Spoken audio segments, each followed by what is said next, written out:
हर हर महादेव। माता पार्वती की जय। सबसे पहले अपने गुरुदेव के चरणों में प्रणाम करती हूँ। माता गोरा के चरणों में प्रणाम करती हूँ। गणेश कार्तिक दोनों भैया के चरणों में प्रणाम करती हूँ। जितना भी देवी देवताओं हैं उन लोगों को भी चरणों में प्रणाम करती हूँ। मेरा प्रणाम स्वीकार हो। हरिंदर भैया नीलम दीदी को भी चरणों में प्रणाम करती हूँ। सब यूट्यूब फैमिली जो है जितना वीडियो देखते हैं सुनते हैं उन लोगों को भी चरणों में प्रणाम करती हूँ। मेरा प्रणाम स्वीकार हो। तो चलिए आज हम फिर से चर्चा लाए हैं गुरु भाई बहन साहब। एक परितान और डोमिन का है। परितान और डोमिन की सिर्फ चर्चा कथा है। चर्चा बहुत सुंदर है। शुरू से अंत तक सुनिएगा। आधा कथा सुन के भगवान के अपमान नहीं करिएगा। गुरु भाई बहन साहब पूरा कथा सुनने की कोशिश करिएगा, तभी कथा का रहस्य पता चलेगा आप लोग को। तो चलिए ज़्यादा बात नहीं करते हुए हम कथा शुरू करने जा रहे हैं। एक डोमिन थी जो टोकरी उकरी जो बनाती है, सूप वगैरह बनाती है, वो डोमिन। वो देखती थी कि बहुत घर में चर्चा होता है, शिव चर्चा। सब घर होता था शिव चर्चा।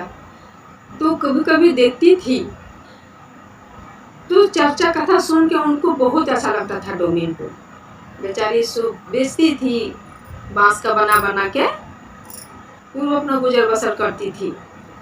चर्चा में भी कभी कभी जाती थी, पंडितान आती थी वहाँ चर्चा में। तो डोमिन सोची कि चलो हम ही रखते हैं चर्चा, एक दिन हम ही रखेंगे।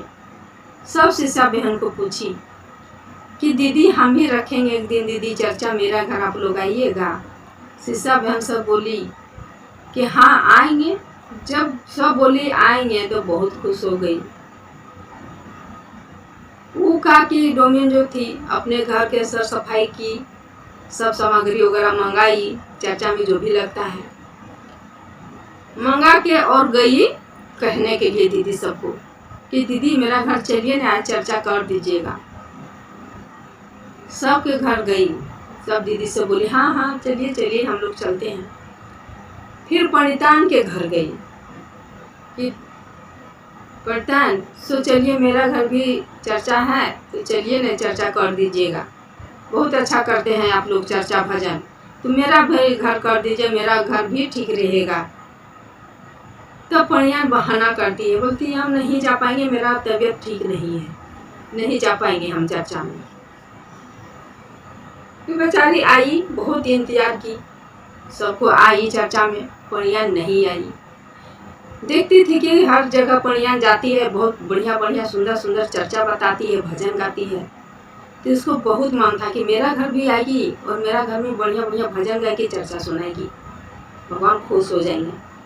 पर पंडितान नहीं आई, बहाना कर दी कि हम मेरा तबीयत ठीक नहीं है। जब ऐसे बहाना कर दी गुरु भाई बहन साहब, तब फिर बुलाने के लिए गई उसको, बोली ना फिर से देखते हैं बुला के। फिर गई तो फिर जब आई, ठीक है चलिए चलते हैं। तो आई तो एक साइड में छुआछूत मान रही है। तो देखिए गुरु भाई बहन सब छुआछूत नहीं मानना चाहिए। जात पात ये सब मनुष्य बनाया है, भगवान श्री मनुष्य बना के भेजते हैं। सबका शरीर में खून एक ही रहता है, अलग अलग खून नहीं रहता है। सबका खून अगर हम काटेंगे तो खून सबका एक ही निकलेगा, अलग अलग खून नहीं निकलेगा। गुरु भाई बहन अगर किसी को तबीयत खराब होता है, खून की जरूरत पड़ता है, तब क्या देखता है? जात पात लेके खून लेता है? नहीं, देखता है किसका खून मिल रहा है, चाहे कोई भी जात रहे, तब उसमें जात पात नहीं ले आता है। लेकिन वही किसी घर जाना पड़े, किसी घर का पानी पीना पड़े, किसी घर का खाना पड़े, तब जात पात देखने लगती है। ऐसा नहीं करना चाहिए। भगवान ऐसा आदमी को कभी माफ नहीं करते हैं। भगवान श्री मनुष्य देके भेजे हैं, मनुष्य जैसा ही रहिए, जात पात नहीं। जात पात खुद बनाया है सब, जात पात भगवान बना के नहीं भेजे हैं। तो पंडितान बहुत छुआछूत कर रही थी उससे आई भी ना, तो छू करके कुछ छूती थी तो उसको बड़ी खराब लगता था। तो ना इसे कैसे करती ना, हम नहीं रहेंगे यहाँ पर, हम जाएंगे अपना घर, जाएंगे नहीं रहेंगे, हमको सब पसंद नहीं है, इससे हम कैसे सटेंगे, इसका वाला हम कैसे प्रसादी खाएंगे, इसका घर का हम क्या करेंगे, ऐसे पंडितान कर रही थी। बहुत छुआछूत अलग अलग दूरी बना के रहती थी। सटने नहीं खोजती थी वहाँ के, यहाँ इसका घर में बैठी है, यहाँ सट जाएंगे, उसे कर ऐसे कर रही थी पंडिताइन। तब एक दिन क्या हुआ कि पंडिताइन गई, फिर पूजा उजा हुआ, प्रसादी उसादी सबके बांटी, बढ़िया प्रसाद उसादी लेके नहीं गई। इसका घर के प्रसादी कैसे खाएगी, नहीं खाई, चल गई। जब चल गई 1-2 दिन बीता, कुछ दिन बीता, उसके बाद वो पंडिताइन गिरी तो उसका पैर में मोच आ गया।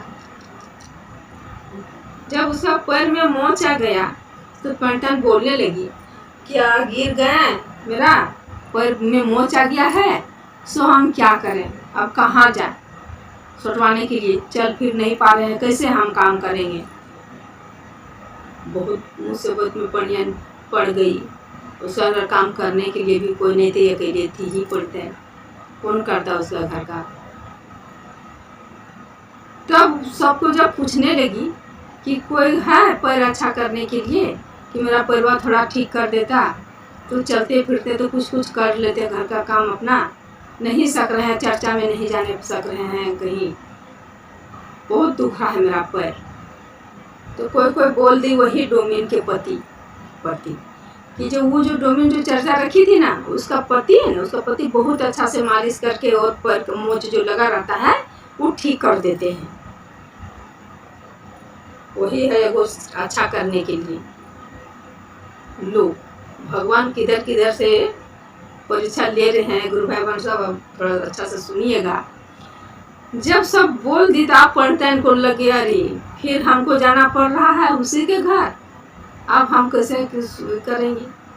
लेकिन उसको मजबूरी था, दुख था, तो दुख में जात पात देखेगी, दुख अगर पड़ जाता है, लोग देखे गुरु भाई सब जो उसको दुख पड़ता है, जो उसको प्यासे लग गया है दुख में, तो उसको लगता है कौन मेरा मुंह में पानी ला के दे देगा, वो जात पात नहीं देखने लगती है, नहीं हमको पानी चाहिए, पानी चाहिए हमको, कोई तो उठाओ, अगर गिर जाती तो लगता है कोई तो हमको उठाओ, कोई तो उठाओ, तब जात पात नहीं देखती, ऐसे होता है।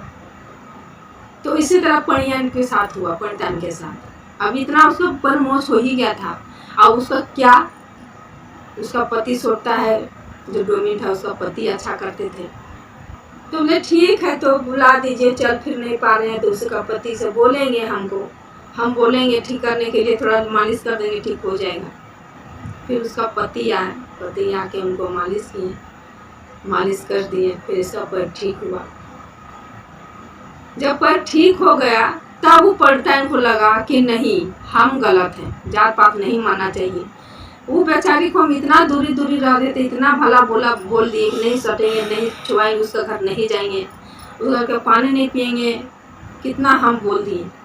पर आज मेरा जो भी दुख था, आज वही छोटे जात में ही हमको अच्छा किया है, तो मेरा जैसा तो पापी और कोई है नहीं। अपने आप में वो पंडिताइन पूरा पछताने लगी और सारा गलती अपने आप को देने लगी कि हम बहुत बुरा थे। ठीक बोलता है कि कोई जात पात भगवान बना के नहीं भेजते हैं, सब यहाँ अपने आप में बन जाता है जात पात। हम बहुत गलती किए जात पात मान के, उनको हम दुख दिए, हम जो भी उनको कहें मन में उसको दुखी लगा होगा, प्रभु माफ़ कर दीजिएगा, अब से हमें जात पात नहीं मानेंगे, सब मिलजुल के रहेंगे, सब घर के पानी पिएंगे। हम तो सब घर के जाने वाले पंडिताइन हैं, तो हम किसका घर पानी नहीं पिएंगे, घर पानी पिएंगे। इस तरह भगवान गुरुदेव से माफ़ी मांगने लगी। शिष्या थी, शिष्या रहते हुए भी इतना उसका सोच गलत जा रहा था। उसका घर हम जाएंगे सिर्फ चर्चा करने के लिए, तो उसका घर का प्रसादी नहीं खाएंगे, उसका घर का पानी नहीं पिएंगे, ऐसा होता है गुरु भाई में सब। अगर वो डोमिन है, वो चर्चा रखी है, तो प्रसादी खाने से क्या हो, प्रसादी तो खाएंगे ना, क्यों नहीं खाएंगे प्रसादी, स्वाद थोड़ी होता है। तो फिर वही सुन के पंडिताइन अपने आप में माफ़ी मांग ली गुरुदेव से, और जाके डोमिन थी उसको भी हाथ पर जोड़ने लगी कि हमको माफ़ कर दीजिएगा, उस दिन हम आपको बहुत दुख पहुंचाएं, आपको घर में चर्चा में नहीं गए थे, हम झूठ बोले थे क्योंकि हमको जाने का मन नहीं था, हमको तबीयत खराब नहीं हुआ था, हम झूठ बोल दिए थे कि हमको तबीयत खराब हुआ। फिर दोबारा तू गई हमको बुलाने के लिए, तब हम आए भी तो हम कितना तरह का हम बेइज्जती किए, इसका अगर हम पानी नहीं पिएंगे तो प्रसादी नहीं खाएंगे, हम काहे आ गए यहाँ, इस तरह कम कर बोल के हम आपको कितना मन दुखी करवाए, हमको माफ़ कर दीजिएगा। डोमिन क्या माफ़ करेगी बेचारी, वो भी बोली कि जो हम छोटा जात भगवान हमको बनाए हैं, हमको सुनना पड़ रहा है। वो भी भगवान से यही प्रार्थना कर रही थी कि हे प्रभु, हमको छोटा जात आप बनाए हैं, तभी तो हमको ठोकर दे रही है, मेरा घर आने नहीं चाह रही है। वही पदे भी इसी तरह बोल के गुरुदेव से रो रही थी, बोल रही थी कि उनको छोटा जात बना है, तब तो पंडित मेरा घर नहीं आ रही है।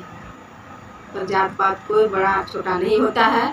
जब मंदिर जाके सब भगवान को सब पूज सकती है, जब भगवान जात पात नहीं मान रहे हैं, सबके हाथ से पानी पी रहे हैं, सबका हाथ का भोग ले रहे हैं, तो हम लोग भगवान से बड़े नहीं हैं।